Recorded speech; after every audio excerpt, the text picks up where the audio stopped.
Oke, ini adalah ruas jalan Adiaksa kilometer 6, dan hari ini merupakan hari pertama dilakukannya penyekatan di perbatasan antara Kabupaten Sumba Barat dan Sumba Barat Daya.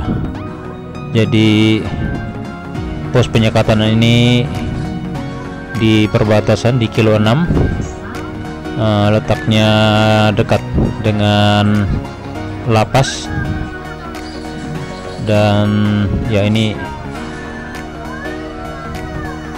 gambar udara dari drone. Terlihat sudah ada personil dari unsur TNI, Polri, dan Pemda yang melakukan penyekatan di Jalan Adiaksa ini. Terlihat traffic pun juga terpasang di tengah-tengah jalan, dan inilah penampakan kegiatan penyekatan di perbatasan antara Kabupaten Sumba Barat dan Sumba Barat Daya.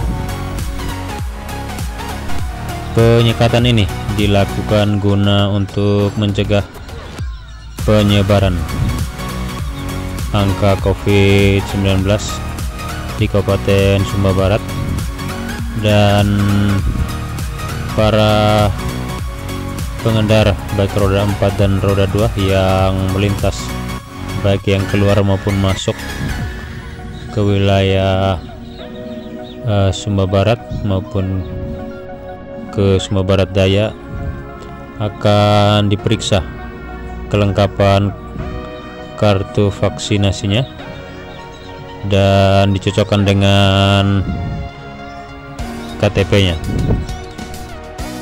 Selain itu, pengendara yang melintas di perbatasan ini harus wajib menggunakan masker.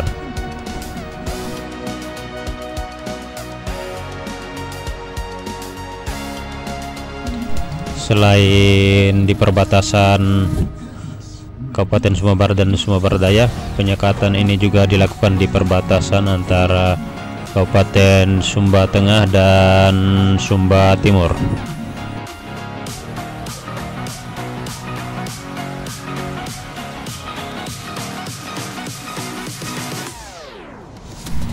Pada saat gambar ini diambil, Kapolres dan Wakapolres Sumba Barat sedang berada di lokasi penyekatan ini guna memantau langsung dan mengawasi kegiatan penyekatan di perbatasan kedua kabupaten ini.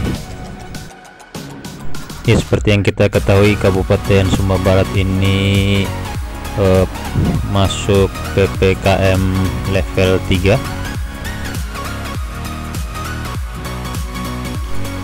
Berdasarkan instruksi Menteri Dalam Negeri nomor 32 tahun 2021 tentang pemberlakuan pembatasan kegiatan masyarakat level 3.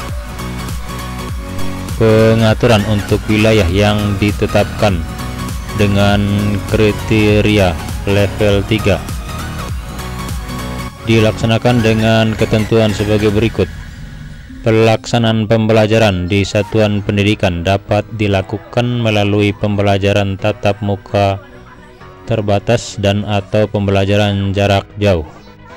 Dan bagi satuan pendidikan yang melaksanakan pembelajaran tatap muka terbatas dilaksanakan dengan kapasitas maksimal 50%. Pelaksanaan kegiatan di tempat kerja perkantoran diberlakukan 75% work from home dan 25% dengan penerapan protokol kesehatan secara lebih ketat.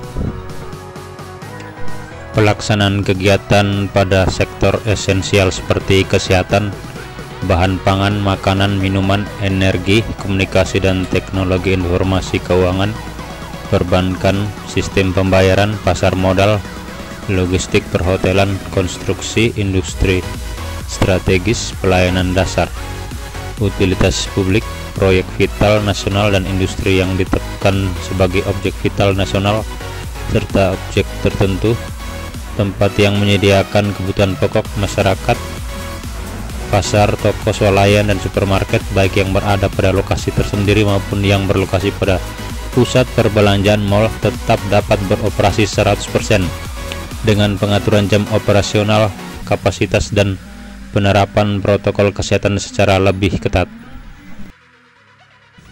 Sedangkan untuk industri dapat beroperasi 100% dengan penerapan protokol kesehatan secara lebih ketat.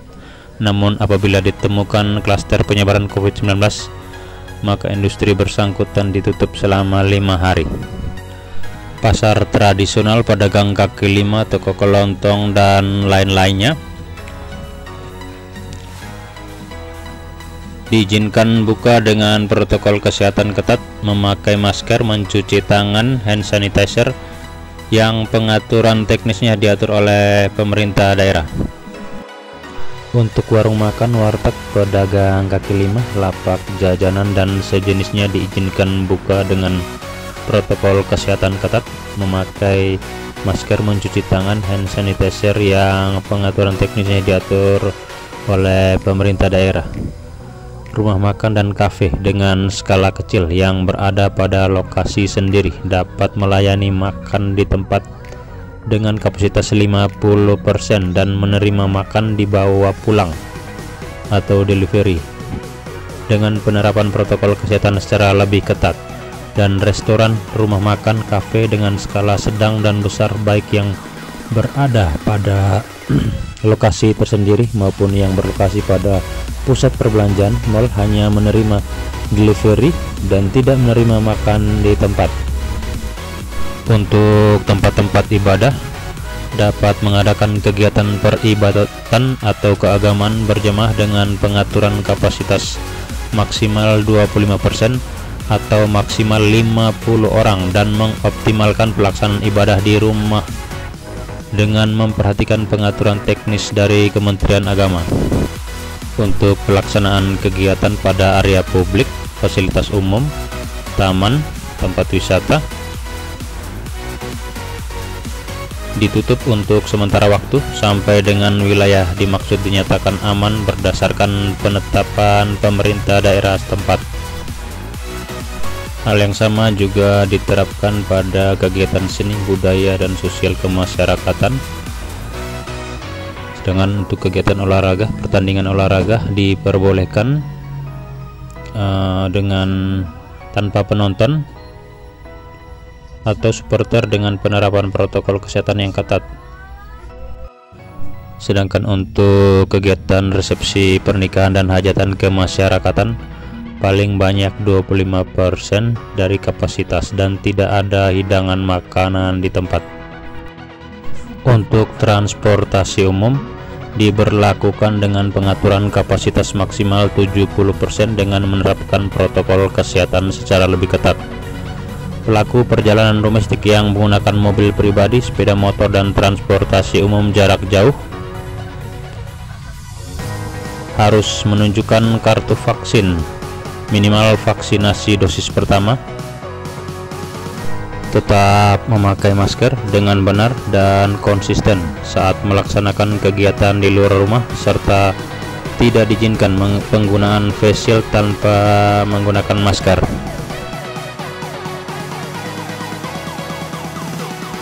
Jadi pada intinya kita harus patuh terhadap ketentuan yang berlaku dan berpegang teguh terhadap protokol kesehatan demi keselamatan dan kesehatan kita bersama guna menekan angka COVID-19 di Kabupaten Sumbawa Barat.